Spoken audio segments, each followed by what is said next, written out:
Hello, everyone. Namaste. I'm Dawn Haywood. Welcome to your weekly Dharma talk.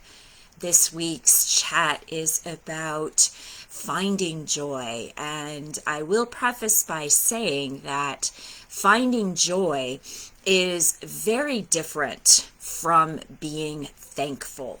And I'll get into a little more about that in a few moments. I want to give everyone an opportunity to come in. If you're watching live, if you are watching it on replay, please go ahead and note hashtag replay in the comments. If you're catching live, go ahead and drop hashtag live in the comments. Also, throughout the video, if you have comments or questions, please go ahead and drop those into the comments. If you are attending live, I will try my best to answer your questions and comments in the live presentation. Otherwise, I will circle back and respond after the end of the event. I do anticipate talking for about another 10 to 15 minutes or so. And we'll go ahead and get started in about 30 seconds here. In the meantime, you can go ahead and get your notebook if you'd like to take notes, or a glass of water or another beverage of your choice. It is Friday evening for my friends in other zip codes and time zones. You may be well into your evening. So happy Friday, everyone. So getting started with the topic of finding joy. And this is a topic that I love to talk about. I absolutely really enjoy the sparkle in people's eyes when I share with them the ways that they are already practicing yoga, and specifically how they're finding their joy. And I will never forget an interview I did on YouTube several years ago now, where the host was asking me about all kinds of questions about yoga and what yoga is about. And one of the topics that we discussed was finding joy. And another part of the discussion we had was really talking about some of the real common ways that you can find joy in your routine. So, for example, if you go out for a walk every day, you can find your joy in that walk. You can expand your experience and create a sense of joy by looking around, feeling the temperature of the air on your skin, seeing the bright colors, looking up. Incredible things can happen when you look up. And we often, especially as women, are in a situation where I find myself personally, I'm constantly looking down. And much of that could be as a result of the cultural conditioning and messaging and lessons that I was taught over my lifetime. Probably a little more likely it's a self-confidence issue, and don't always feel fully present in my body, in my experience. I do have to say, though, when I get in the zone, especially when I'm working out. I'm looking straight ahead, or just ahead at the ground in front of me, but my head is still, my gaze is still up, my neck is long, and boy, you can tell because I've got that real serious look. But anyway, for me, sometimes the workouts do bring me joy. That's neither here nor there in this conversation. And welcome to the ride.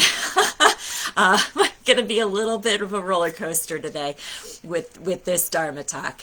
Anyway, coming back to your walk and looking up, and the action of observation can be a huge tool in your toolbox for helping yourself find joy in any situation.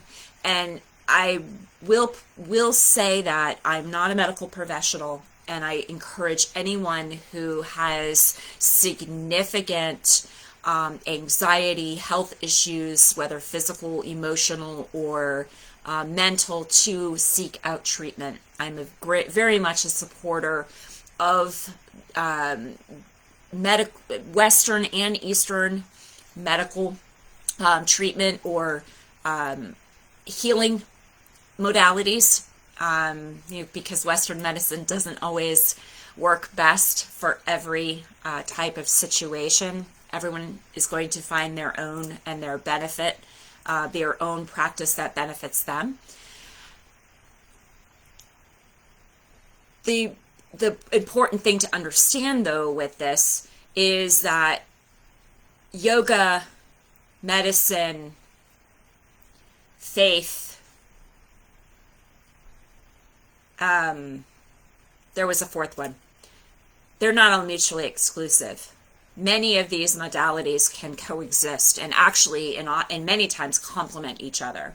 I've had several conversations with other women, professional women who work in the healing arts, and it's incredible how their work overlaps quite extensively with what I do as a yoga teacher, and providing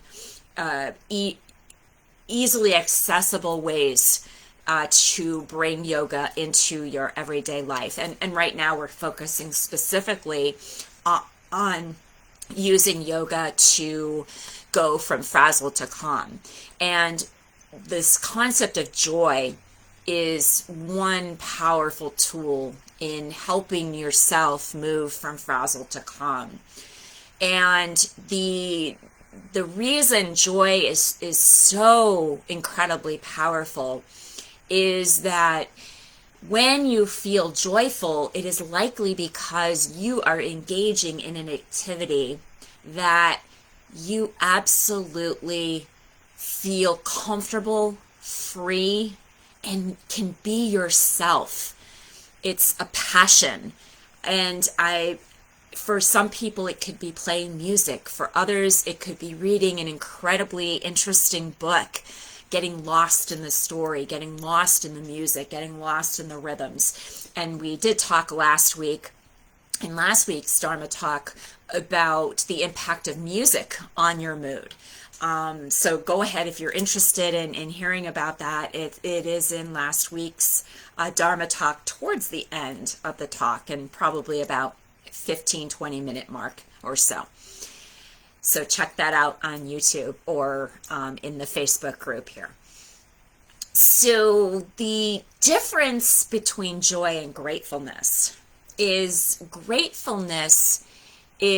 and being thankful is more of the action of appreciating something that you accomplished. And in some cases, these two concepts could be commingled. They could be the same. You could be finding joy because you created this amazing meal for your loved ones, or you took an amazing trip by yourself, which can be a huge accomplishment, especially if you're an introvert or have travel anxiety.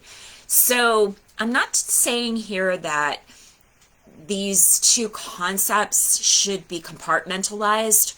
No, I'm actually saying, in a way, and inviting you to think outside the labels, outside the box, and to really focus instead on feelings and remembering or sitting with a time in your life where you felt the largest, most generous feelings of joy, where you felt complete, you felt your heart was open, you felt happy, you felt peaceful. And this experience can mean many things to many different people. It could be something from your childhood. It could be, if you are a parent, it could be seeing your new child for the first time.